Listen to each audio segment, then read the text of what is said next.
Anthony Black's dunk heard round the world didn't just win the game for the Magic. It reminded them who they are. Today on Locked On Magic.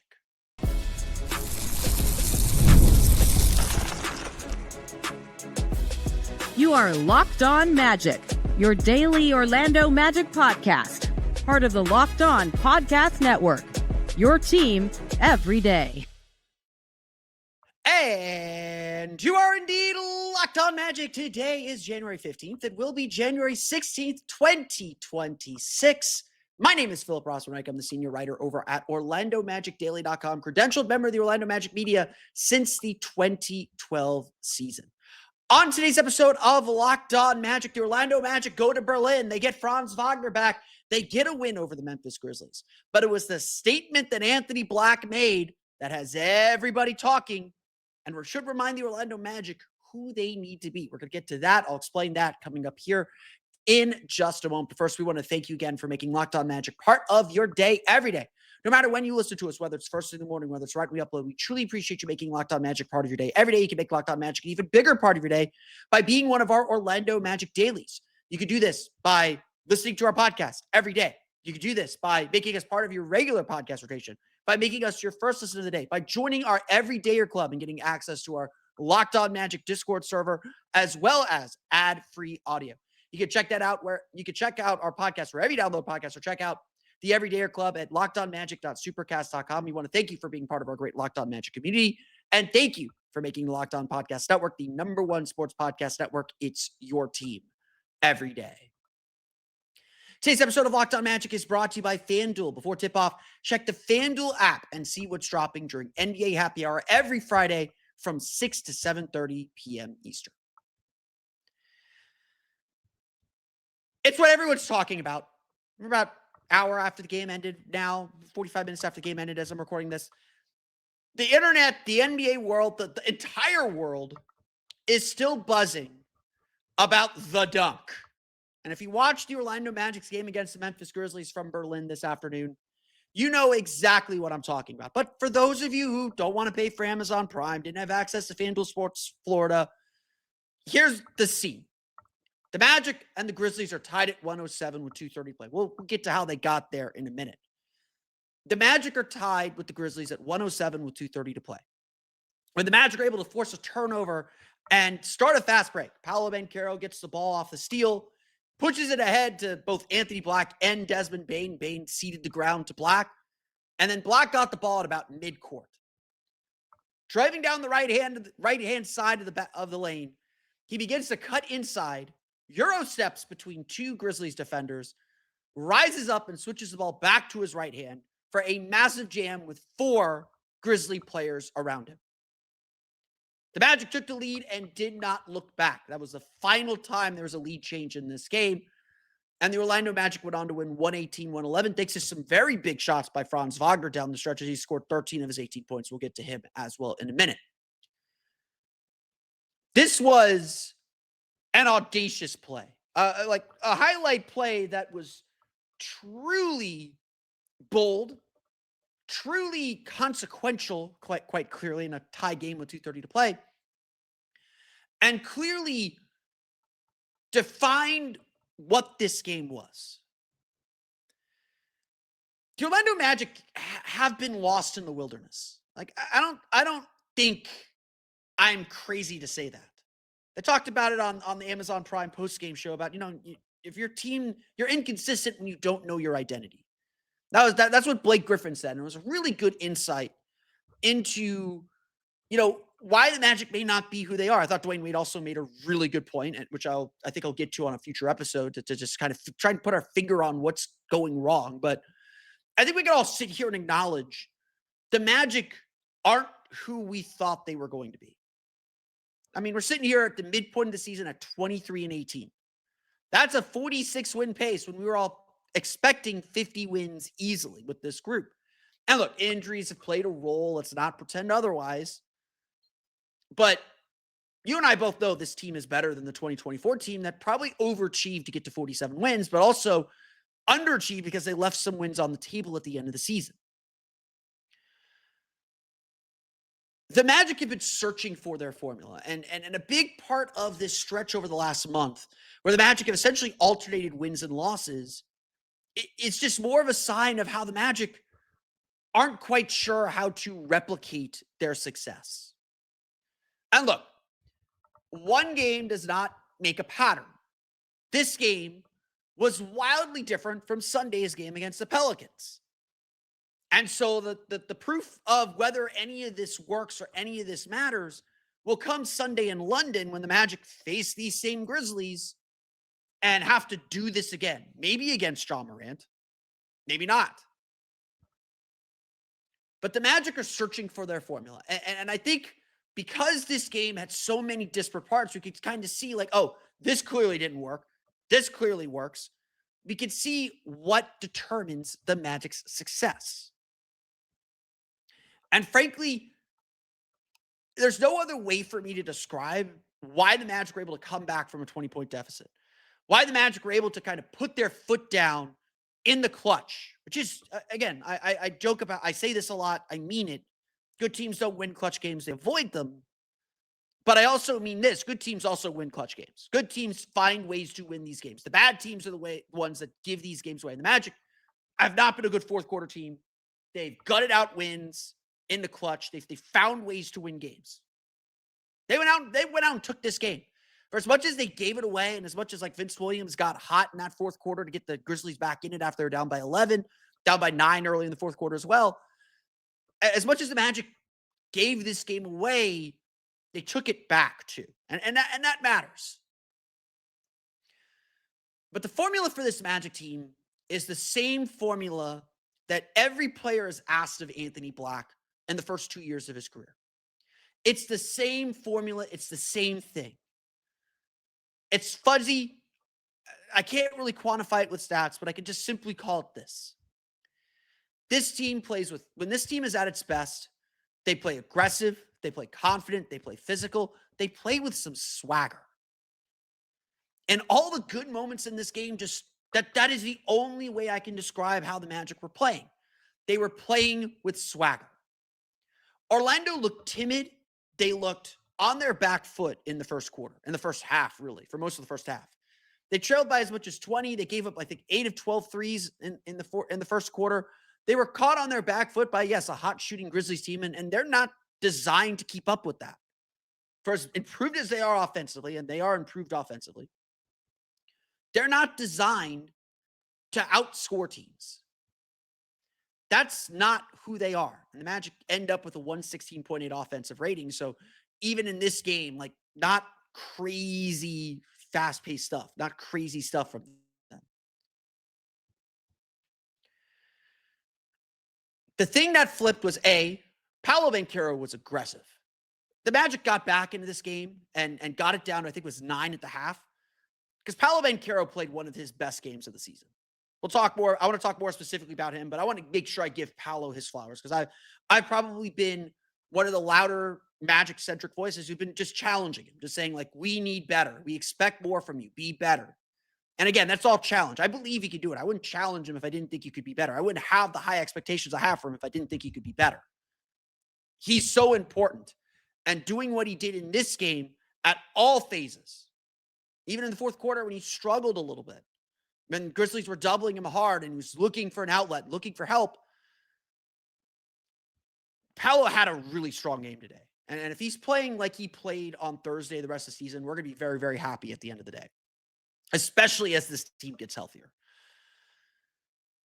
But what changed and really pushed the Magic to take the lead, held the Grizzlies to 12 points in the third quarter, was this aggressiveness and assertiveness.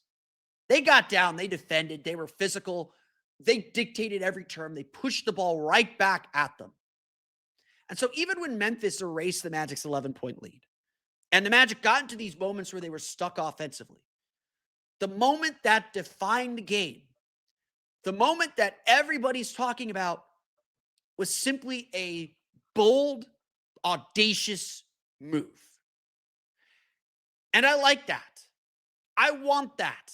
That's what the Magic have been asking for from a guy like Anthony Black for 2 years, and that's what we need to ask for from everyone. Don't be reckless. Don't be wild. Like Desmond Bane drives and sometimes gets a little wild, but the Magic fought and clawed their way back into this game because they were the more aggressive team, because they were audacious, because they were bold, because they were physical. And hopefully that means the Magic are going to take that away from this game. That this is our formula to win. And no player better represents that than Anthony Black. So I want to talk more specifically about Anthony Black's game and why his aggression was key. Plus, we'll get into a little bit about Franz Wagner and his return coming up here in just a moment. But first, today's episode of Locked On Magic is brought to my friends over at DoorDash. The season is heating up, and DoorDash is a way to keep fans in their bag the whole way through. Whether you're watching the highlights, the tunnel fits, or just your favorite player, DoorDash makes the entire season more fun because every player has their bag. With DoorDash, fans have one too. DoorDash keeps your snacks stocked, your gear fresh, and your watch party vibes absolutely on point. Look, there are nights when your team stresses you out. The Magic have been doing that a lot lately, and you need to stress eat. That's okay. Let DoorDash become your post-game therapy. Sometimes you just got to have some dessert to ease the nerves after a big win like this. From tip-off to overtime, stay in your bag and order on DoorDash. Get snacks, drinks, gear, whatever gets you through the season delivered right to your door. DoorDash, it's in your bag all season long.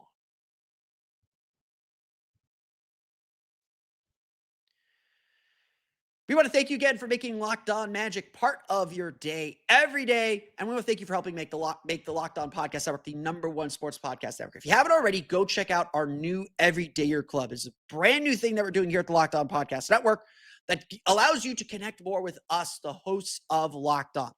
In the Everydayer Club, you get access to ad-free audio feed for Locked On Magic. So you can download that directly from any of the major podcasting apps. Plus, you can invite to the members-only Locked On Everydayer Club Discord server, which includes a group chat just for listeners on the show. During games, I'm hanging out in there. We're still growing the community, but feel free to pop in, ask me any questions. I'm just hanging out in there waiting for you to ask me questions. And during games, I'm providing my 3 thoughts after every quarter. So the things that I'm watching, the things that I'm observing. Look, I take a lot of cues from you, my audience, my readers. I listen and read everything that you write me. So be part of the conversation. Don't just listen to me yammer on here. You can check this out. Check out more about the Everydayer Club at lockedonmagic.supercast.com. That's lockedonmagic.supercast.com, or tap the link in the show notes to learn more. Anthony Black has been a major look, the Magic aren't where they're at without the emergence that Anthony Black has had. Let's be clear. We're going to talk midpoint of the season stuff when the Magic get back from London. So Tuesday's episode will probably be second quarter MVP, first half MVP. We'll do some season recap stuff, questions for the next 20 some odd games of the season. We're going to get to that when the Magic get home from London. Magic heading to London tomorrow. They'll practice Saturday. They'll play a game on Sunday. So we got a lot still to get to before we get to our midpoint of the season, but we are officially at the midpoint of the season. And just like I said yesterday, the Magic aren't where they are and in position to still get home court advantage, to still be the 3 seed perhaps. They're not where they are without Desmond Bane. They're not where they are without Anthony Black. His emergence, averaging 15.7 points per game entering today's game. 4.1 rebounds, 3.9 assists per game, 35% shooting from 3, 46.5% from the floor overall. The Magic aren't doing anything if Anthony Black just does not become the guy that they thought they were drafting with the 6th pick in the draft. And, I had a lot of questions for him in the offseason. I had a lot of questions.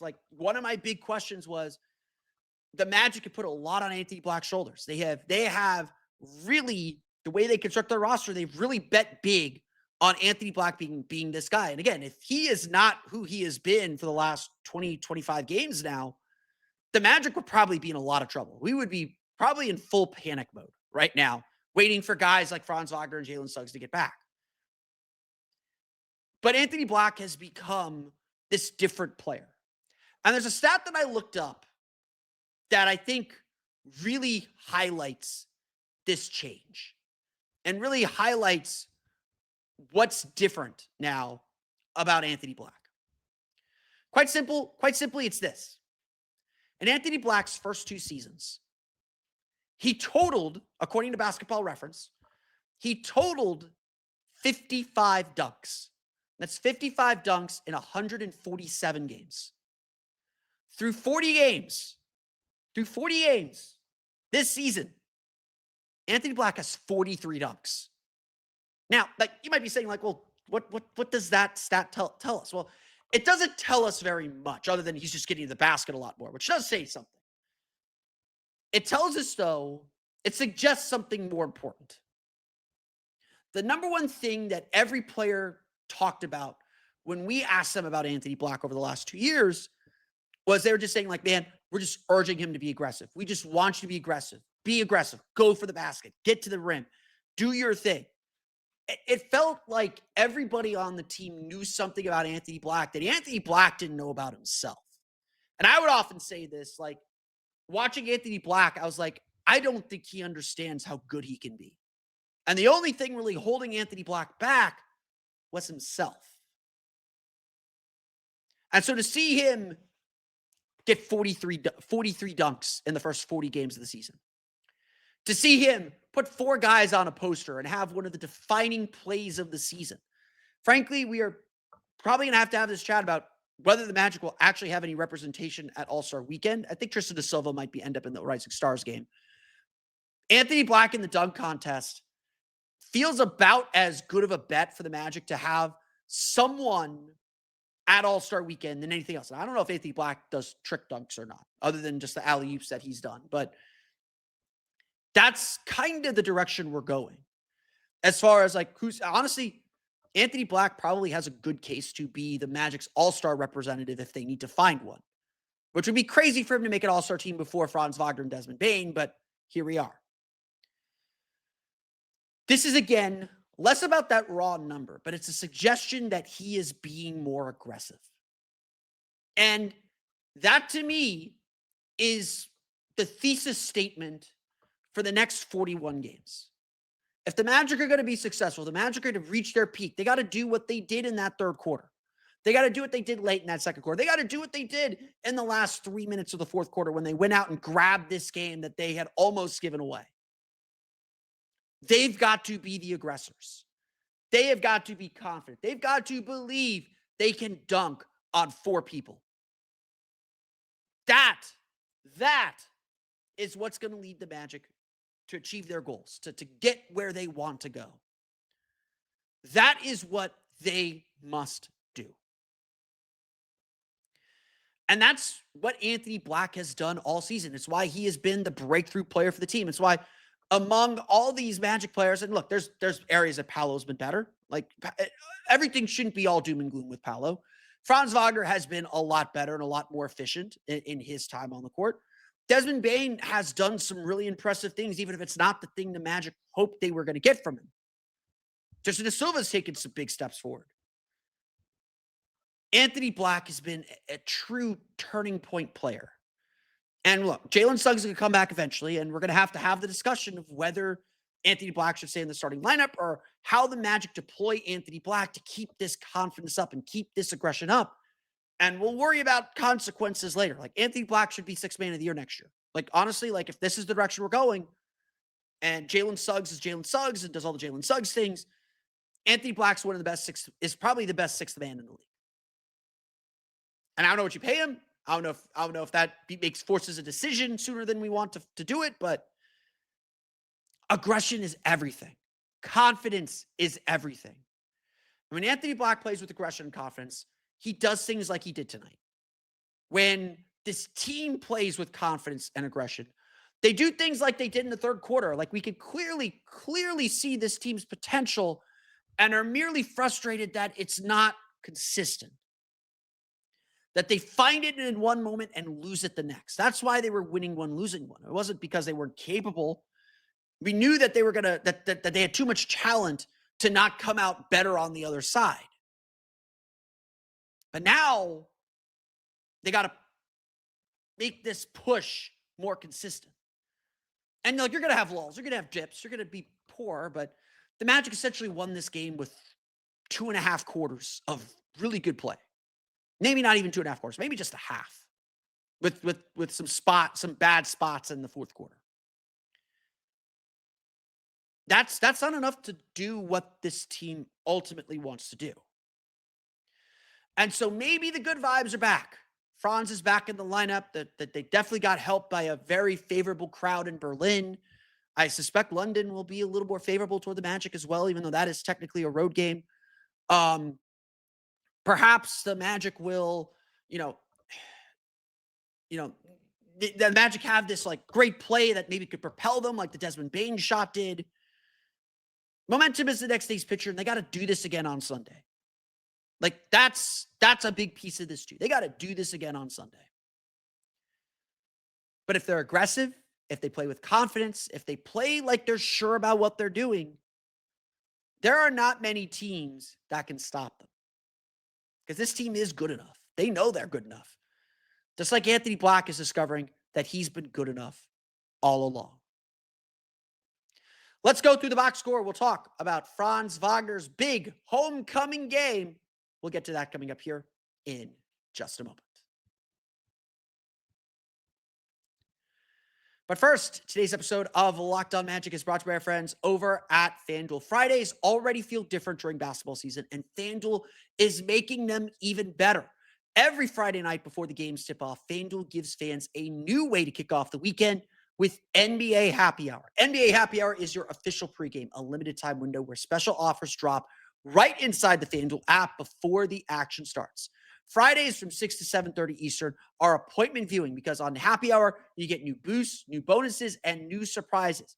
You can check the weekly specials before tip-off to make a move before that window closes and get your chance to win big to start your weekend right. So before tip-off, check the FanDuel app and see what's dropping during NBA Happy Hour every Friday from 6 to 7:30 p.m. Eastern. A little basketball, a little action, and a whole lot of Friday energy. That is NBA Happy Hour, only on FanDuel, the official sportsbook partner of the NBA.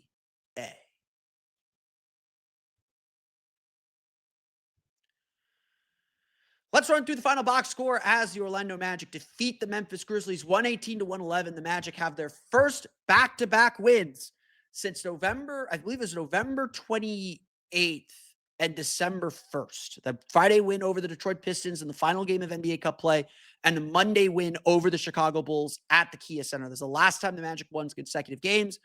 They have alternated wins and losses every game except for the NBA Cup semifinal loss to the New York Knicks and the opening game of that West Coast trip to the Denver Nuggets. That is, I believe, 12 straight games, alternating wins and losses. So it has been a long time coming. And as we talked about during that stretch, it is both frustrating the Magic didn't get wins, but also encouraging that they didn't build losses. So as we're sitting here right now, the Magic are, I believe, let me check the standings. Then if I'm gonna quote this, I might as well get the standings right. As we sit here today, before the evening action begins, the Orlando Magic are statistically tied with the Philadelphia 76ers. Their percentage points behind them at 22-17. Magic are 23-18. Tied with the Sixers for fifth. Game and a half back of the Raptors for fourth. 2 games back of Boston for third. 2.5 back of New York for second. Half game ahead of Cleveland for seventh and sixth. And a game and a half ahead of Miami in eighth. So Magic are, again, it's not going to take very much in this Eastern Conference. Jalen Brunson's missing tonight's game against the Warriors. D'Angelo Robinson's also missing tonight's game against the Warriors. So the Knicks are going through a little bit of a struggle right now. I think the Celtics will hit a rough patch. I think the Celtics are real. I think they'll end up as they'll end up at least the 4 seed. Won't be impossible to catch them. And yes, the Magic do close the season in Boston in April. Now that game feels like it might be a little bit more important, and I might have to look into going to that trip. I haven't been in Chicago in a while, so I would very much like to go on that trip. That's way down the road. Let's talk about today's game. Anthony Black was truly, again, humongous. 21 points, 7 assists, 7 for 13 shooting, 4 for 7 from 3. We talked a million times about the dunk. He had 6 rebounds as well. 1 turnover as well. We talked a million times about the dunk, but really this was a complete game for Anthony Black. This was a really astounding game. Orlando made their big push to take the lead in the third quarter. He had 11 of his 17 points in the third quarter, including all 3 of his 3-pointers. The Magic were plus 20 in his minutes in the third quarter, plus 17 for the game. So Black, a huge impact. Really, this game was the starters were all really good, and the bench was really rough. I will get to the bench and some of the decisions with the bench coming up here in a moment. But we've gone 25 minutes and have teased Franz Wagner and his homecoming game, but haven't really talked about Franz Wagner and his homecoming game. Franz Wagner scored 18 points on 6 for 16 shooting, was 3 for 4 from 3, 3 for 4 from the line, 9 rebounds, including 5 offensive rebounds, did have 4 turnovers. Quite honestly, Franz looked rusty. Just didn't have his timing on layups, didn't have his timing on some shots, and really looked like he was not out of sorts, but pressing. I think he wanted to do really well in front of his home crowd. Knew he was kind of on a minute restriction, was playing about 5-minute spurts throughout the game. Ended up playing 25 minutes, I believe 26:41. He looked like he was pressing, but he found his calm in the fourth quarter. He scored 13 of his 18 points in the fourth quarter, including 4 for 6 shooting from the floor, 2 for 2 from 3. Franz, like you could see him like getting more comfortable as the game went on. Like he got stonewalled a few times on some of his cuts. He's just getting his timing back. So nothing crazy to worry about with Franz. I'm not worried. I'm not concerned about the way Boogie played. But definitely just like waiting for him to kind of get his rhythm going. And so, look, it was a great moment for him. Got cheered very loudly, got MVP chance in the fourth quarter when he was at the foul line. Obviously meant a ton for him to be there. Was very happy to see him make some big shots and really contribute to this win and not just be like, oh, he's rusty. He's got to get his legs back on him, which he does. He looked like he was pressing. Frankly, early on, it looked like Mo Wagner was pressing too. Mo finished with 7 points, 2 for 3 shooting, 2 for 2, 1 for 2 from 3. Added 4 rebounds as well. I thought Mo was really good in the third quarter, especially. Big part of why the Magic were able to take an 11-point lead. Really the only bench player who played fantastic. Tristan da Silva had 8 points, was 3 for 11, 0 for 4 from 3. Again, he had 4 steals. He did some really good things, but like definitely those guys looked like they were pressing a little bit, like they really wanted to play well. And they had their moments and they gave the crowd what they were looking for, but it was clear they were just kind of a step off, which is understandable. Like this is a humongous moment. And again, they all had moments that contributed to the win. Let's make that clear. Mo Wagner had some great baskets in the third quarters. Orlando built their lead out to 11 points. Tristan da Silva hit a huge shot in the fourth quarter on a nice crossover, made some great plays. Franz Wagner hit a consequential shot. The Magic were up 3, clinging to that lead, and Franz hit a floater over I believe it was Santi Aldama, like literally drove into his chest, maybe pushed him off. We'll see what the 2-minute report says, but he got the floater off, made it a 5-point game, and that's what really kept the Magic in this one. So really good stuff from Franz. Like I mentioned earlier, this was one of Paolo Banchero's best games of the season. 26 points, 9 for 16 shooting, 4 for 8 from 3, 4 for 4 from the foul line. Only complaint I have is he didn't get to the foul line enough. That the refs were not calling anything, and you can see Paolo getting frustrated by that. 13 rebounds. 13 rebounds is huge. 13 rebounds, 4 assists, did have 2 turnovers, but added 4 steals back. Paolo was just playing at a very comfortable pace. He got to the basket early. Took maybe a few too many pull-up threes, like maybe 1 or 2 pull-up threes that I didn't really like, but otherwise, catch and shoot threes, making them, getting downhill to the basket, playing at a comfortable pace, reading the defense really well. Like we've been saying this all year. Paolo's passing has been better this year. He is trying really hard to do the right things. And look, he still sometimes settles for a mid-range jumper when he needs to get to the basket a little bit more. But he's doing that more and more lately. And the Magic were dead in the water in the first half. They were down by 20. They're dead in the water. And when Paolo checked in the second quarter, that's when the game changed. And he made a lot of great plays. He scored 26 points. In the second quarter, he had 11 of his 26 points. He had 18 at half. 11 points, 4 for 6 shooting, 3 for 4 from 3 in the second quarter. That's what got the Magic back into this game. And then he was leading the charge on defense. I loved his defense. He was defending Jacques Lawndale, got a few turns on Jaren Jackson Jr. Generally, I thought did a really good job defensively. So super engaged. I've been challenging Paolo to be a leader, to set the example, to set the tone for this team. He struggled in the fourth quarter. Like the shots weren't falling in the fourth quarter. Memphis was loading up. Orlando kind of went to their Paolo save us offense, which isn't good offense. I don't think Paolo wants that offense. He's trying to move the ball and pass it even because he knows he's getting doubled. And, you know, Wendell Carter missed a 3, Tristan Silva missed a 3. Like the Magic missed some shots in those situations. But generally, again, just making all the right decisions. doing, like, setting the tone for this team so that others could finish the job and finish the deal. And I really love that about Paolo. Like, this is the kind of game I want to see from Paolo. If Paolo does this 41 more times this season, the Magic are going to be fine. The Magic are going to win a lot of games if Paolo plays like this 41 more times this season. So a really nice game from him. Desmond Bane in his first game against Grizzlies struggled to shoot 5 for 13, 1 for 5 from 3 for 13 points, had 5 assists, did a good job getting the basket, 3 turnovers. Really, one of the turning point plays in the game was in the second quarter. Desmond Bane got a clean block on a fast break. It was called a foul initially. They reviewed it, like clear as day, a clean block. And so that really, again, like what I'm asking for the best players from this team is set the tone, be leaders, lead by example. Bane didn't quit on that play. He never quits on any plays. He didn't quit on that play. He made a defensive play, sparked this team, got them some energy, and that's what we're looking for. Even though Bane didn't shoot the ball well, I thought he played with a ton of energy, and sometimes was a little reckless. In the fourth quarter, he got a little reckless, committed a couple fouls that he didn't need to commit when the Magic didn't need them. But again, generally, Bane did exactly what you're looking for from him. Let's talk about the bench then. Rough game for the Magic bench. Only Tristan da Silva was +0 on the plus minus. That kind of tells you a lot. Magic went down by 20 because the bench lineups were just really bad. And look, the bench, like Noah Penda did some nice things, 9 points, 3 for 6 shooting, 5 rebounds. Like Noah Penda is going to be a player. Like we could clearly see that again. Can't have him in for too long right now. Like I think the playoffs are going to be tricky for him. Like you'll throw him in there and see whether you get good Penda or bad Penda. That's what happens with rookies. But you know, Penda still looks like a rookie in a lot of ways, so you just got to be careful with that. But he still makes so many good things happen. Like Penda's the only guy off the bench that I really want to highlight as doing something good other than Mo Wagner and Tristan da Silva. But it was rough. And Orlando went to a really rough lineup. Jamal Mosley either was trying something out, which maybe he shouldn't have been trying something out. He was trying something out that did not work, and hopefully we never see it again.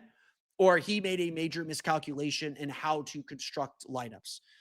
With Franz Wagner back, and I know Franz is on a minute restriction. I know Mo is on a minute restriction. You want to get Mo in the game, get him some rhythm, kind of figure out what you have in him. Mo played 14-26 in this game, so a little bit more than he did on Sunday.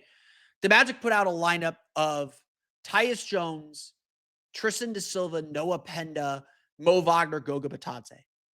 And that lineup went about as well as you would expect. And it's a big reason why the Grizzlies were up 16 after one quarter, ended up going up 20, going up by 20 in the second quarter. It was abominable. And so like let's make this clear. Like I'm usually not one to criticize rotations. I assume the coach has more information than we do. And look, someone made this point, like you're always playing matchups in the NBA. I'm like, actually, no, you're not. In the playoffs, you play matchups. In the regular season, you're working on yourself. You know, the regular season is about what you do. Like you adjust some things, you understand how teams are going to attack you, but you're worried about yourself and kind of keeping rotations and worrying about the bigger, longer picture. You don't want to mess things up too much. Like maybe you tweak a few things here and there because of matchups. I think the Magic said, okay, this is a good opportunity to test out a Mo Goga lineup, considering the Grizzlies usually like to play bigger with Santi Aldama, with Jock Lawndale, with Jaren Jackson Jr., and they just got smoked. Like they just got beat. And so let's make this unequivocally clear. Now that Franz Wagner's back, there should be 0 lineups that do not have at least one of Paolo Banchero, Franz Wagner, Desmond Bane, or Anthony Black. Frankly, there should be no lineup that does not have at least 2 of them. Certainly when we get closer to the end of the season, that will be the case. Frankly, when Jalen Suggs is back in the lineup, there should be 0 lineups that do not have at least 2 of those 5 major players. Anthony Black, Jalen Suggs, Paolo Banchero, Franz Wagner, Desmond Bane. Like it is criminal malpractice. And I will point the finger directly at Mose. And it is criminal malpractice if the Magic are putting out lineups that do not have one of those, 2 of those key players when all 5 are available. Right now, if it's just 1, fine. Probably should be 2 at this point. Like again, we're getting to the serious part. We're in the back half of the season. We're coming back in now. We made our turn at the back. We made our turn at the ninth hole. We're heading to hole 10 right now. To continue my strained golf analogies, the Magic cannot let that lineup happen again. It was bad. And I know everyone points to like, well, Mosley's always done a full bench lineup. And I agree. They were bad when he did it then. At least he had the excuse back then that it was like, oh, well, we're developing. Let's, we want to see guys playing specifically with each other. Like, can't do that anymore. We're past that. We're past that. Like, every game matters to get the seeding that we want to get. And I do think the Magic will improve. Like, I think some of the conversation on Moses is going to turn. I think the defense is going to find itself here in the last half of the season. Just because like everyone, like they know the pace themselves. They know, the end goal here. But a really bad lineup that frankly almost cost the Magic the game. Just the way it was. At the end of the day, though, this was not a great shooting night. Magic shot 43.2% from the floor. They did make 15 of 43 pointers. That was a big thing because Memphis made 17 of 36. Memphis was 12 for 20 in the first half, which means they were 5 for 16 in the second half. So three-point defense allowed them to get back in again. Frankly, a lot of that came in the fourth quarter. Fourth quarter, the Grizzlies were 5 for 9 from three, but Orlando was able to counteract that. They were able to get back in the lead. They held off the runs. They made the plays when they had to make them, and they ended up winning the game. Big concern will be Jaren Jackson Jr. He had 30 points, only 3 rebounds, 30 points, 3 rebounds, 4 turnovers, 2 blocks, minus 21 for him. Cedric Coward, the rookie, had 17 points. Santi Aldama had 18 off the bench. Gigi Jackson had 15. Vince Williams Jr. made 2 threes and scored 10 points all in the fourth quarter to help the Grizzlies get back in the game. But at the end of the day, Orlando also had 16 turnovers for 19 points. Memphis had 16 turnovers for 24 points. Got to reduce those turnovers, just a little sloppy early on in the game. And I think everyone was kind of pressing and kind of feeling the energy. Orlando ends up winning points in the paint, though, 50-38. They win fast break points 20-12 and second chance points 14-12. Magic did a good job on the glass this game. Only 7 offensive rebounds. Orlando had 19 offensive rebounds. So only 14 points off 19 offensive rebounds. That was a bit of a problem. But Orlando got plenty of bites at the apple to win this game and pull away. And so it's just about having some poise, having some aggression, having some confidence. That's really going to be the key for the Magic moving forward. The Orlando Magic defeat the Memphis Grizzlies 118-111. They are back in action Sunday in London against the Memphis Grizzlies. But that's going to do it for me today. I want to thank you all again for listening to today's episode of Locked On Magic. Of course, find me on Twitter at @PhilipRR_OMD and on Blue Sky at PhilipRR. You can subscribe to the podcast on Apple Podcasts, Stitcher, TuneIn, Himalaya, Google Play, Spotify, Odyssey, and all of the places you download podcasts to your podcast-enabled listening device. You can check us out on YouTube as well. Just search for Locked On Magic. For the latest on the Orlando Magic, be sure to check out OrlandoMagicDaily.com. You can find us there on Twitter at OMagicDaily. And for even more Orlando Magic content, including a bonus article every day, you can check out my Patreon page, the Orlando Magic Hub, at patreon.com/Orlando Magic Hub. If that's too much for you, if you prefer the ad-free audio, and also Discord access as well. I usually cross-post everything that I put in my Patreon Discord in my Everydayer Club Discord. You can check out our Everydayer Club at lockedonmagic.supercast.com. As always, thank you for your support. For those of you on video, we are sending you to the first ever 24/7 national NBA YouTube channel where they are surely still screaming about Anthony Black's dunk heard around the world. On audio, make sure you make your second listen NBA game night on Locked On NBA.